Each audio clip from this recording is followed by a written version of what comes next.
ng mundo mo na sa bawat karahasan ng kalikasan para bang wala ng kinabukasan.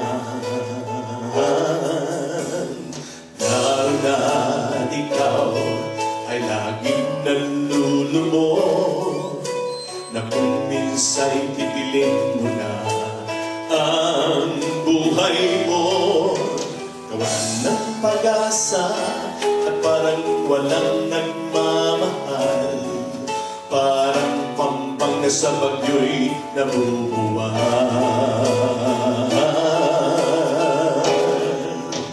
Bumangon ka at harapin mo ang bukas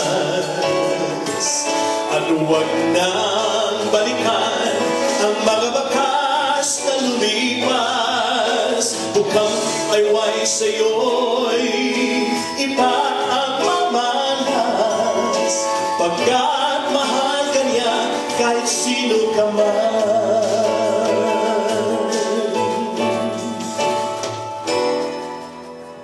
Lalo na ikaw ay laging nalulumod, kung minsa'y itilin mo na ang buhay mo, wala ng pag-asa at parang walang nagmamahal, parang pampang na sa bagyo'y nabubuhay. Bumangon ka at harapin mo ang bukas at huwag nang balikan ang mga bakas na lumipas. Bukang liwayway sa'yo'y ipamamalas, pagkat mahal ka niya kahit sino ka man. Ngunit kaibigan, hindi sa lahat ng panahon'y ganyan, pagkat si Jesus ay hindi mapanasubukan. Pinahihintulutan niyang mangyari ang mga bagay na yan upang makilala mo siya ng lubusan.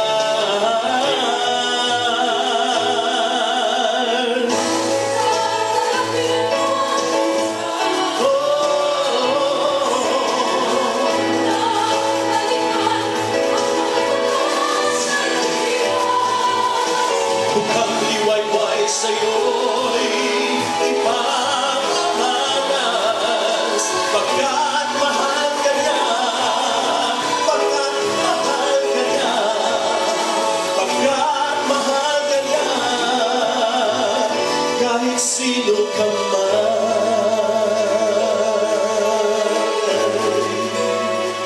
kahit sino ka man.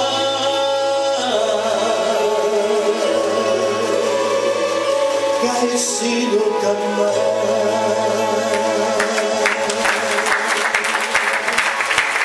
Hallelujah.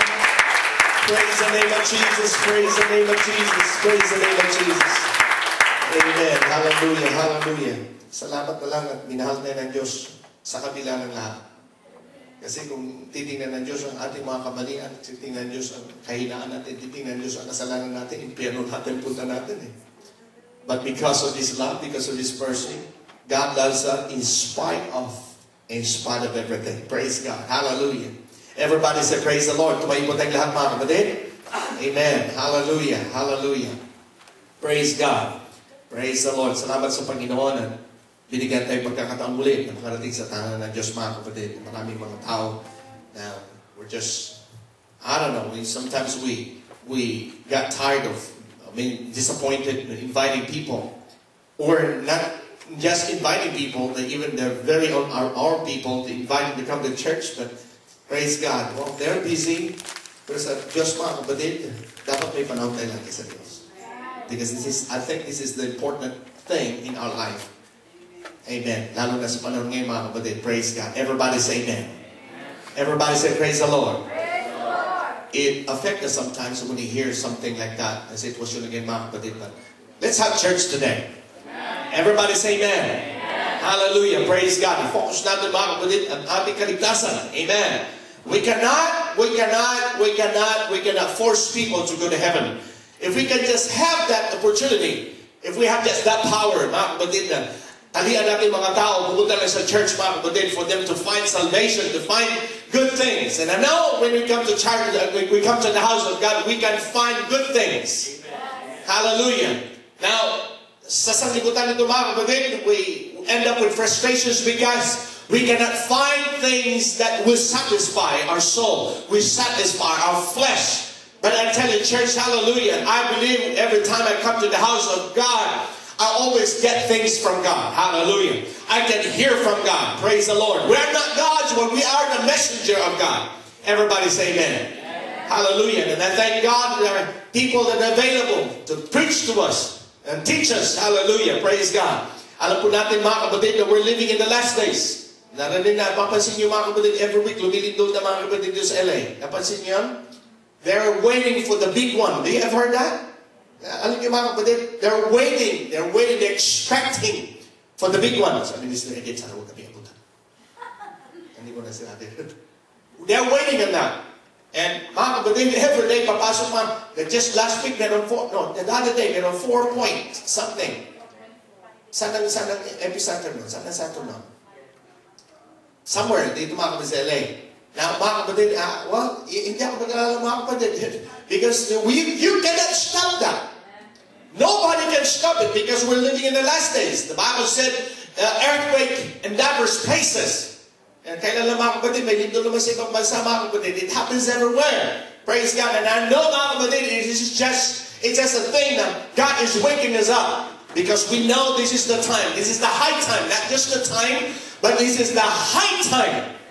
Na ating hinihintay mga kapatid. Hallelujah. If God will come tonight, thank God we're hearing the Word of God today. I just want to make it sure, mga kapatid, that I'm saved. Hallelujah. I just want to let you know that we don't believe on eternal security. Once you're saved forever. We don't believe on that. Thank God if I have that. Na pwede I can be baptized today and filled with the Holy Ghost and babalik ako sa bisyo ko kasi okay naman. Okay na ako, secured na ako eh. O, malakas ako kay pastor eh. Kasi gwapo ko si pastor eh. Sa Bisaya pa, simba ko. Hallelujah. But it's not that. Ang kaligtasan natin is individual mga kapatid. How was Sister Lalaine, pagbalik ng Panginoon, yung kakabit ako kasi malakas ka sa Panginoon eh. I wish I could do that. But it's not. It is our own salvation. Hallelujah. Praise the Lord. Everybody say amen. Alam niyo mga kapatid, walang kapantay mga kapatid ng langit. Alam niyo bakit I keep on coming to church? Kasi nangako sa akin ng Panginoon, kukunin niya ako eh. Amen. Well, thank God, dinala tayo sa Amerika, dito tayo abutan ng rapture. Hallelujah. Sa Amerika. Stateside pa. Pero kahit stateside yung sapatos mo, damit mo, iiwan mo lang yan. Wala kang dadalhin sa langit. Eh. Kasi masisira yun eh. Sa langit, ang damit mo, hindi na masisira yun. Kung pangit ka doon, gaganda ka doon. Wala na ganyan tayo. Amen. Kaya ang paglilingkod natin sa Panginoon, excited lagi. Kasi ba kung iba? Yung aircon na yan, istorbo talaga yan eh. Gusto mo, patay natin air condition? Hallelujah, hallelujah. Praise God. Napakabait ng Diyos, mga kapatid. Amen? God never forsake us. Napakabait ng Diyos, mga kapatid. Kahit saan tayo magpunta, mga kapatid, faithful ang Diyos sa atin. Amen. Hallelujah. Praise God. Praise God. Everybody say praise the Lord. Hallelujah. Bigyan natin lahat. Kakataon mga kapatid sa preacher galing na.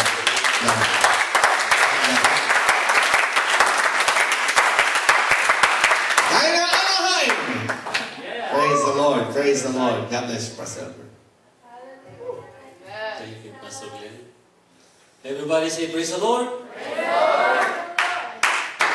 Praise God. Hallelujah. Amen. Excited ang Diyos kung bakit siya bumaba dito sa lupa upang tayo magkaroon ng kaligtasan, right? Now, excited din tayo na dito tayo sa loob ng church dahil binigay na sa atin yung kaligtasan. Amen? Now, paano